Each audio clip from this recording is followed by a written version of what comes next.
अस्सलाम वालेकुम। इस केक की स्टोरी इतने मज़े की है ना मज़े की भी है, थोड़ी सी थका देने वाली भी है। उसका रीज़न ये है कि ये जो सारा स्टेप पे मैं कर रही हूँ ना, ये क्लाइंट बाहर खड़े हुए थे और उसके बाद मैंने करना शुरू किया था। ऑल्दो मैं कस्टमर जिन्होंने केक बनवाया था, मैं उनको बोल रही थी कि बस थोड़ा सा काम रह गया, उनको बोलें बस 10 मिनट वेट करें या 5 मिनट वेट करें।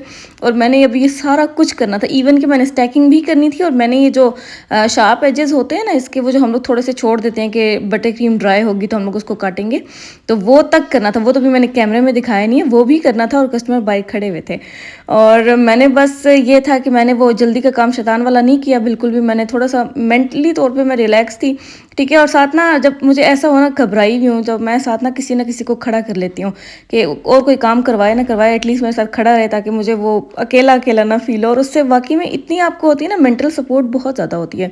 तो मेरे पास मेरी अम्मी खड़ी हुई थी कि अगर कोई फॉर एग्जाम्पल ज़रूरत पड़ी तो फ़ौरन से अम्मी को भगाऊँ। फिर थोड़ी देर बाद जब मैं पर्स लगाने लगी, पर्स में देर लग रही थी, तो मैंने अपनी बहन को भी बुला लिया था। फिर उसने आके पर्स वगैरह में हेल्प की। तो मतलब कि ना काफ़ी ज़्यादा हो जाता है, मोरल सपोर्ट भी हो जाती है, मेंटल सपोर्ट भी हो जाती है, सब कुछ हो जाता है।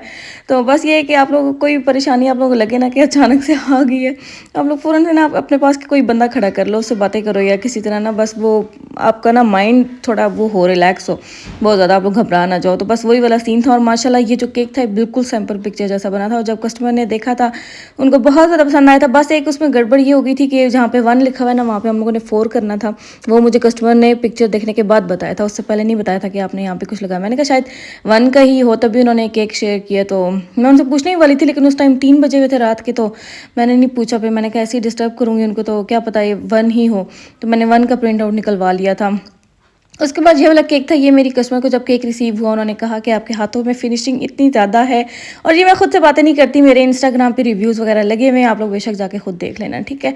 और मतलब कि उनको केक बहुत ज़्यादा पसंद आया था। उन्होंने फिनिशिंग की बहुत ज़्यादा तारीफ़ की थी, और एंड पे जो था उन्होंने टेस्ट की भी बहुत ज़्यादा तारीफ़ की थी। और ये जो बटरफ्लाइज़ थी, ये मैं जैसे आप लोगों को बहुत पहले एक बार बताया था कि मैं प्रिंट्स वगैरह निकलवा लेती हूँ, फिर बाद में खुद ही इसको कट करते रहते हैं। तो इनका अब कोई नहीं वो सिस्टम के बनी बनाई हम लोग बटरफ्लाइज़ ले लें, वरना क्योंकि वो महंगी पड़ती हैं, ये सस्ती पड़ जाती हैं, और ये अच्छी खासी हम लोग निकलवा के रख भी लेते हैं। तो ये थी इसकी फाइनल लुक। और इसमें जो था हमने बच्ची का नाम लिखना था मरवा, और साथ ही फेरी लगानी थी। और मज़े की बात कि सेम टू सेम टॉपर्स मिल जाते हैं, पता नहीं आजकल कैसे मिल जाते हैं, शायद फ़ोन में पता चल जाता है, पिंटरेस्ट को ये सर्च करने आइए तो ये फ़ौरन से मिल जाता है। उसके बाद ये वाला केक था, ये मुझे इतना अच्छा लगा। ये कस्टमर ने अपने मामा बाबा के लिए बनवाया था, और इतना सिंपल डिसेंट और क्यूट सा केक था। इसका सैंपल भी कस्टमर ने मुझे भेजा था, और बिल्कुल सेम टू सेम टॉपर मिल गया था, और लुक भी जो थी वो बिल्कुल सेम आई थी। और वो ये वाला केक था, ये मैंने बहुत पहले बनाया हुआ है, तो वही कस्टमर ने मुझे शेयर किया था कि आपने सेम टू सेम ऐसा बनाना है, और मैंने बना के डिलीवर भी करवा दिया था। उसके बाद ये वाला केक था, ये भी मैंने पहले बनाया हुआ है। इसमें ना पहले ये जो जिस कप केक पे नवंबर लिखा हुआ है ना, वहाँ पे पहले बलून्स थे। तो इस बार उन्होंने कहा था कि बलून्स नहीं बनाने, आपने जो है नवंबर का कैलेंडर बनाना है। तो बाकी सेम टू सेम था। उसके बाद ये वाला केक था, ये मेरी ना स्कूल की दोस्त ने मुझसे बनवाया था। और इसमें ना वो था, ये आप लोगों ने शायद देखा हुआ वो सैम्पल। तो इसमें हार्ट शेप केक था, और साथ जो थे हमने कुछ फ्लावर्स लगाने थे। फ्लावर्स के लिए मैंने ओसेस ले ली थी, ओसेस को नीचे मैंने गन ग्लू से पेस्ट कर दिया था, और उसके ऊपर मैं ये फ्लावर्स लगाना शुरू हुई हूँ।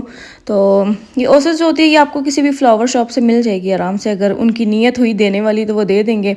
तो मैं तो मंगवा रही थी ज़्यादा सारी, इतनी ज़्यादा यूज़ नहीं होती, मेरे तो इतने ज़्यादा यूज़ में नहीं आती, लेकिन मैंने फिर भी ला के रखी हुई है, कुछ ना कुछ ज़रूरत पड़ जाती, जैसे यहाँ पे अर्जेंट ज़रूरत पड़ गई थी, तो उस तरह मेरे पास पड़ी हुई थी। और ऊपर हमने लिखा था हैप्पी बर्थडे पुकी, और नीचे भी वही थी जो सारी राइटिंग मुझे उसने बताई थी, उस तरह करके किया था। केक जो था वो हम 1.5 पाउंड था, हार्ट शेप में था। और बाकी उसके ऊपर टॉप पे हम लोगों ने कैंडल लगानी थी, और जो केक था ना उस पर थोड़े से रफ़ रफ़ से हम लोगों ने वो करनी थी, रफ़ क्या कहते हैं, टेक्सचर सा देना था। बाकी इसकी फाइनल लुक थी, उसको तो बहुत ज़्यादा पसंद आया था। आप लोग बताना आप लोगों को कैसा लगा ये वाला केक। उसके बाद जी हमारा ये वाला केक था, जो मैंने पहले अभी तक 3-4 सैंपल्स बनाए हैं बेंटो में, लेकिन इस बार कस्टमर ने कहा था कि आपने 1 पाउंड में बनाना है। और ये लिटरली मेरे सामने मेरे था, और इतना प्यारा डिसेंट सा क्यूट सा लग रहा था ना, आप लोग जो कह सकते हो कि बहुत ज़्यादा प्यारा। उसमें ये वाला केक था, इसने मुझे बड़ा तंग किया। इसमें ना इतना प्यारा सैंपल कस्टमर ने शेयर किया, जिसमें पर्पल और पिंक कलर के ना शेड्स थे। अब मैं पर्पल, मुझे पता नहीं क्या हुआ हुआ था, मैंने कहा कि पिंक पर्पल और पिंक की ना सेपरेट क्रीम नहीं बनाती, मैं ना बस कलर ऊपर गिरा देती हूँ, खुद ब खुद बन जाएगा। अब वो मैं कलर गिराऊँ और वो जो पिंक था वो बने ही ना, और सारा कुछ जो था वो पर्पल ही होया जाए होया जाए। मैंने एंड पे ना तंग आके मैंने कस्टमर से बात की, मैंने कहा मेरे साथ ये मसला आ रहा है, मैं क्या करूँ? तो वो कहती है कि कोई ऐसी बात नहीं है कि आप इसको सेम टू सेम ही बनाना है, आपने जो बनाना है आप बनाएं। उस टाइम मैंने शुक्र अदा किया। बाकी उसके बाद ये वाला केक था जिसके साथ इतने ज़्यादा गिफ्ट्स आने थे ना, सच्ची में पूरा महीना जो था ना ये मेरे लिए ना ये गिफ्ट मसले ही बने रहे, क्योंकि गिफ्ट्स को संभालना, रिस्पॉन्सिबिलिटी से फिर रिसीव करना, मनी उन्होंने मुझे ही भेजे थे, तो बहुत ज़्यादा मुश्किल था।